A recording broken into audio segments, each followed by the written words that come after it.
AP శాసన మండలిలో మంత్రి లోకేష్ మాట్లాడుతున్నారు. లైవ్ చూద్దాం. ఈ యాక్ట్ లో ఏం చెప్పారంటే compulsory joint certification of degrees అనేది మ్యాండేటరీగా పెట్టారు. సో దాంతో ఏమవుతుందంటే అధ్యక్ష, minimum 30% of the course foreign universities తో టైప్ అయిన యూనివర్సిటీలో 30% అక్కడికి వెళ్ళి చదవాలని ఉంది అధ్యక్ష. కానీ యూజీసీ ఏం చెప్తుందంటే ఒకవేళ ఒప్పందం చేయాలంటే కంపల్సరీగా నాక్ అక్రెడిటేషన్ ఉండాలి ఆ ఇన్స్టిట్యూషన్స్ కి. మినిమం 2 గ్రాడ్యుయేటింగ్ బ్యాచెస్ అన్నా లేదా 6 సంవత్సరాలు ఆఫ్ ఎగ్జిస్టెన్స్ ఉండాలి. అదేవిధంగా కనీసం 1000+ పబ్లికేషన్స్ చేసి ఉండాలి. క్యూఎస్ వరల్డ్ ర్యాంకింగ్స్ లో institutions must have at least 3 graduating batches అని, ఎన్ఐఆర్ఎఫ్ ర్యాంకింగ్స్ కి వచ్చేగల కనీసం 3 గ్రాడ్యుయేటింగ్ బ్యాచెస్ ఉండాలని యూజీసీ చెప్తుంది. అంటే మనం చేసిన చట్టాలు యూజీసీకి కాంట్రడిక్టరీగా ఉండటం వల్ల మనకి ప్రైవేట్ రంగంలో విశ్వవిద్యాలయాలు రాకుండా పోయినాయి అధ్యక్ష. మనం చూస్తే మన జరిగిన ఎడ్యుకేషన్ దానిపైన కూడా మనం డిస్కస్ చేసాం. Gross enrolment ratio in higher education చూస్తే అధ్యక్ష, ఆంధ్ర రాష్ట్రం 36.5% ఉంది. కానీ తమిళనాడు 47%, కేరళ 41.3% ఉంది. ఇదొక ఫోకస్డ్ గా పెట్టుకుని మేము ముందలు తీసుకెళ్లే లక్ష్యంతో చేస్తున్నామని ఆనాడు చాలా స్పష్టంగా ఎడ్యుకేషన్ రిఫార్మ్స్ కూడా నేను చెప్తాం జరిగింది అధ్యక్ష. ఇక్కడ చాలా గౌరవ సభ్యులు అడిగారు, 35% సీట్లు ఏదైతే ఉందో అది క్లియర్ గా ఎప్సెట్ ద్వారా అది ఫిల్ అవుతాం జరుగుతుంది. మిగతా 65% సీట్లు విద్యార్థులందరూ వాళ్ళ మెరిట్ ప్రకారం, అంటే లోకల్ గా వాళ్ళు పెట్టుకున్న ఏదైతే ఎగ్జామ్స్ ఉందో దాని ప్రకారం ఫిల్ చేస్తాం జరుగుతుంది అధ్యక్ష. అంతేకాకుండా గౌరవ సభ్యులు ఇంకొక 2 ప్రశ్నలు అడిగారు అధ్యక్ష.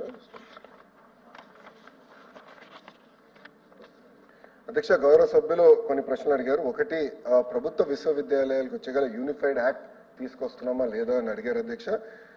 అడ్మినిస్ట్రేషన్ పర్పసెస్ కోసం యూనిఫైడ్ యాక్ట్ తీసుకురావాలని నిర్ణయం తీసుకున్నాం.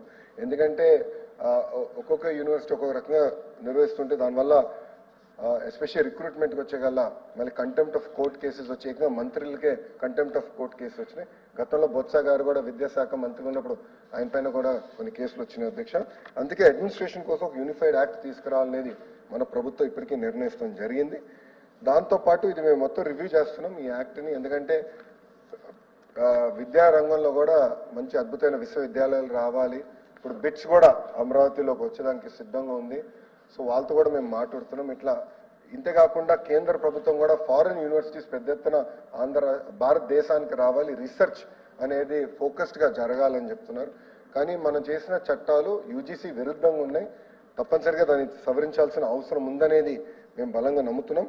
దానిపైన కూడా మేము డీటెయిల్ గా డిస్కస్ చేస్తున్నాం. త్వరలో ఆ నిర్ణయం కూడా తీసుకుంటాం జరుగుతుంది. డ్రగ్స్ కి వచ్చి గల చాలా స్పష్టంగా చెప్పాను, 0 టాలరెన్స్ టువర్డ్స్ డ్రగ్స్ ఈ ప్రభుత్వం. అందుకే ఈగల్ అని సెపరేట్ గా పోలీస్ శాఖలు ఈగల్ అని సెపరేట్ గా విభాగం ఏర్పాటు చేస్తాం జరిగింది. అక్కడ పనిచేసిన పోలీస్ అధికారులకి 30% ఎక్కువ జీతం ఇస్తూ ఒక జియో కూడా జారీ చేస్తూ ఉంది. అది అమలు చేస్తాం కూడా జరిగింది అధ్యక్ష. అంతేకాకుండా వారికి కావాల్సిన టెక్నాలజీ అన్ని కూడా అమలు చేస్తున్నాం. ఈ రోజు మేము డ్రోన్స్ వాడి, శాటిలైట్ ఇమేజ్ వాడి గంజాయి పంట ఎక్కడైతే వేస్తున్నారో అక్కడికి వెళ్ళి అక్కడున్న రైతుల్లో చైతన్యం తీసుకొచ్చి ఇది కాకుండా ఆల్టర్నేటివ్ క్రాప్ కూడా వెళ్ళమని చెప్తున్నాం అధ్యక్ష. నిన్న మొన్న కూడా ఒక ఆర్టికల్ వచ్చింది, గంజాయి పంటని వేరే పంటతో కలిపేస్తున్నారు. ఎందుకంటే అది శాటిలైట్ ట్రాకింగ్ జరగకుండా ఉంటుందని. అది కూడా మేము జిఎంలో డిస్కస్ చేసాం అధ్యక్ష. అది గౌరవ మన హోం మంత్రి గారి నాయకత్వంలో చాలా సీరియస్ గా తీసుకుంటాం.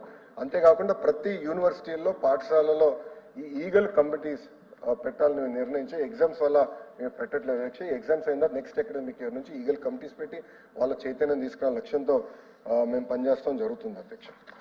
థ్యాంక్ యూ అధ్యక్ష.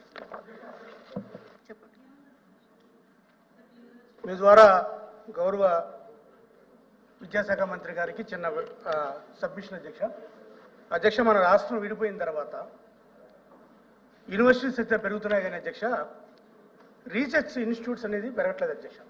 ఇదివరకు హైదరాబాద్లో especially social science research institutes అధ్యక్ష, సెస్ అనేది ఉండేది అధ్యక్ష, centre for academic and social studies Anu,